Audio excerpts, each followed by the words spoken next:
Hello' friends, আজি আমি share কৰিম আপোনালোকৰ লগত তিল আৰু বেঙেনাৰ সৈতে মাছৰ জুতি।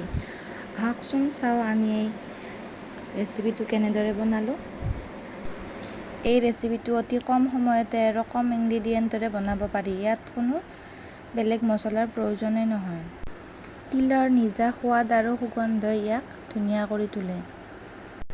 আহকচোন চাওঁ আজি আমি এই ৰেচিপিটো কেনেদৰে বনালোঁ। এতিয়া আমি গেছত কেৰাহীখন পাতি দিছোঁ। ইয়াত অকণমান তেল দিছোঁ। তেলখিনি গৰম হ'বলৈ দিছোঁ। ইয়াত আমি অকণমান নিমখ দি লৈছোঁ। আমি ইয়াত দিছোঁ অকণমান নিমখ, অকণমান হালধিও দি লৈছোঁ। অকণমান হালধি। এতিয়া আমি ইয়াত দিছোঁ বেঙেনা কেইপিচ।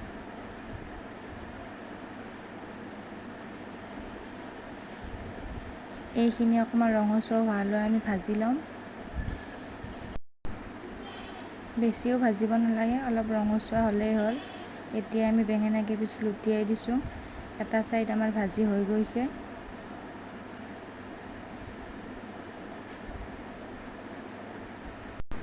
এতিয়া আনটো ছাইডো আমি ৰঙচুৱা হ'বলৈ দিছোঁ অলপ। বেঙেনাখিনি হৈ গ'ল, আমি এখন বাচনত উলিয়াই লৈছোঁ।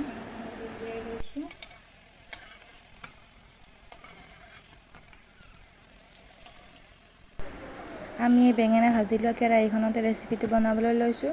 ইয়াত কোনো বেলেগকৈ তেল দিব আৰু নালাগে। সেইখিনি তেলতে আমি 2টা শুকান জলকীয়া দি দিছোঁ।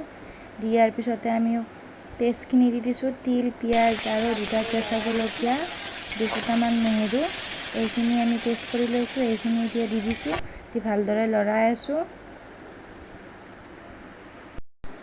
এইখিনি এতিয়া ভালদৰে ভাজি ল'ব লাগিব।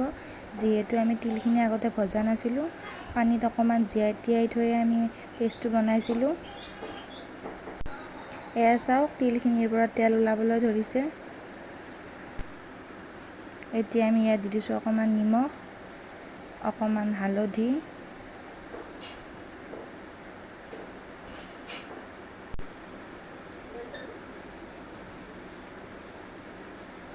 ইয়াত অকণমান জিৰা গুড়ি।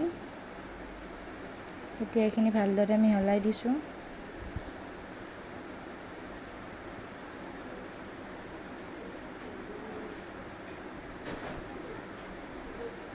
এইখিনি এতিয়া অলপ ভাজিব লাগিব।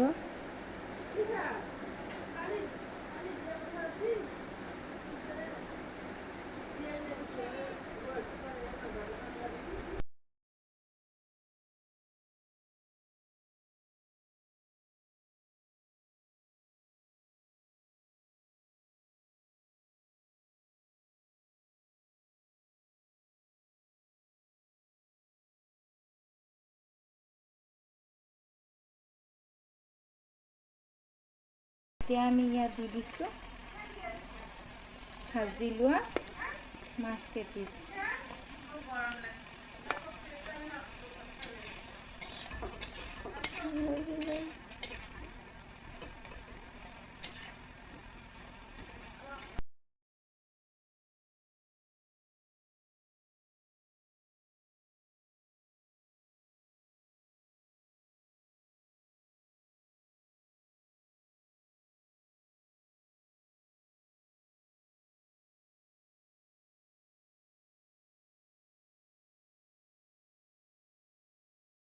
ইয়াত আমি দি দিছোঁ এগিলাচ গৰম পানী।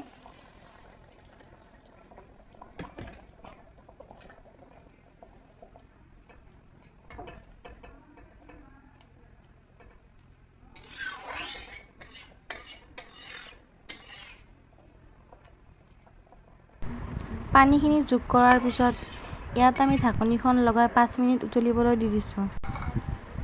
5 মিনিট পিছত আমি ঢাকনিখন গুচাই এবাৰ লৰাই দিছোঁ। এয়া প্ৰায় হৈয়ে গৈছে।